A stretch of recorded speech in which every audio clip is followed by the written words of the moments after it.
If your child is an expert at stalling and wears you down nightly with a creative mixture of tantrums and sweetly asking for 100 extra hugs, bedtime can quickly become a really tense time of day.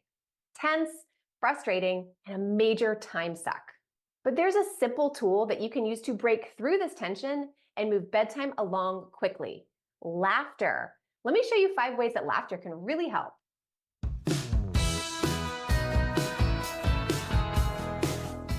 Oh boy, have I lived through some expert bedtime stalling. I remember it like it was yesterday.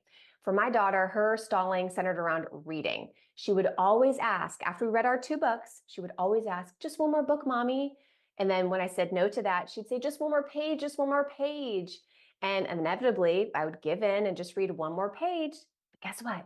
She wanted just one more page after that, right? It was never ending. Quickly, reading books became a really frustrating part of our routine. So it would start with me kind of like sternly reminding her, like, we only read 2 books. We're only reading 2 books. Don't ask me for more. So she started asking me to reread pages within those 2 books.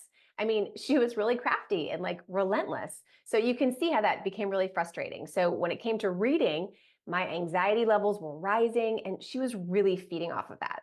Now, this can easily happen with routine parts of our day. We just kind of get caught in this cycle and we just kind of keep doing the same things over and over again, even if they aren't working for us. It's like we don't even realize that this isn't working anymore. For me, I would try to set some reading boundaries and my daughter would be pushing me. I would get frustrated and she would get sad. And this just kind of became our bedtime routine. I wish I would have known that there's an easy way to break this cycle. It's as simple as intentionally bringing some laughter and some silliness into the situation. The goal is to bring silliness in to help break that tension, kind of break that habit cycle that you've gotten stuck in night after night after night, and really form some new fun memories around the bedtime routine. I'm going to show you 5 ways that you can do this, but I really hope that it helps to spark some ideas in your own mind about how you can use laughter and silliness to make bedtime quicker and easier. The first one is racing. Now, this is a great one for kids who are like really slow moving at getting the bedtime routine going. I hear this all the time from parents. It's like, oh, my kid is moving like at a snail's pace, or like they won't even go to their room to get the bedtime routine started. So instead of doing what probably comes naturally, which is like getting frustrated and saying like, get down here, buddy, like it's time, like you're going so slow. Instead of getting frustrated to just start off the bedtime routine, try this instead. Say, I bet I can beat you to your room. 1, 2, 3, go. And then start moving, but instead of actually racing to their room, you're like pretend like tripping over your feet, or you're running into walls, or you're like going to the wrong room. Just something so that your kid is laughing at you, you guys are laughing together, and it kind of cuts through that tension. That's a much better way to start the bedtime routine than like getting frustrated and yelling at your kid to get moving. Number 2, use a silly voice. I was inspired for this idea by a mom that told me that her daughter was obsessed with Peppa Pig, and so she wanted to do everything in a British accent, which is so adorable. So using a silly voice can really help lighten the mood. So you can even have your kid decide what voice they want to use or tell you what voice you have to use. But what this does is it's going to keep your child focused on their accent rather than trying to create new crafty stall tactics, right? So you could have a British accent. You could talk in like a really high voice, like a chipmunk. You could talk in a really low voice. Just decide something silly to do. It really doesn't matter. It's just a way to like bring some lightness and levity to the situation.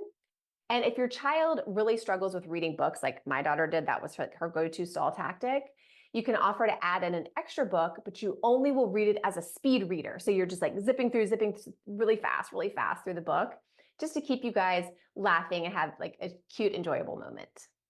The third silly idea is have your child put a doll or a favorite toy to bed. Putting your child in a position of being like responsible for a baby doll or a favorite toy is a great way to get them engaged in the bedtime routine. So they could bring that doll along with them through all the steps of the routine, and then either tuck them into bed next to them, or maybe they make a little makeshift bed on the floor. It just really gives them a chance to be elevated into a position of being like responsible for their baby doll. And then it gives them a chance to be kind of the role model for their baby. It's a great idea. All right, the fourth idea is have fun with clothes.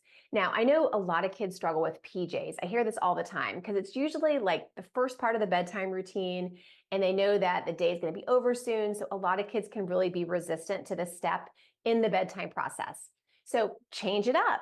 Think of a way to make it fun and be a little creative. Ask your kid if they want to sleep in a favorite costume or like a dress up outfit.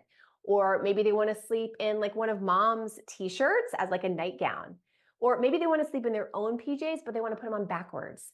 Just something silly again to like break the tension of a tough moment of the bedtime routine. Number 5, lights off. So changing the lighting can really change the mood of a situation. So this is great. Like if your kid struggles with taking a bath, try offering to do the bath with the lights off. Maybe you have a nightlight in there, or maybe even bring in some candles. That can make the whole experience feel really different. Or if your kid struggles with reading books or staying calm or sitting still for books, this is another great idea. You could turn the lights off, you could get a flashlight, you could even go under the covers of their bed to read a book. Just something that's silly and different to bring, again, some like laughter, silliness, and lightness to a tense part of the bedtime routine. Now, you're not meant to be racing down the hall or doing candlelit baths for the rest of childhood, right? The idea is just to break the cycle, use silliness to break the cycle, break the tension, and create some new fun memories around bedtime. If you want more help creating the best bedtime routine that your kid is going to love, check out this video.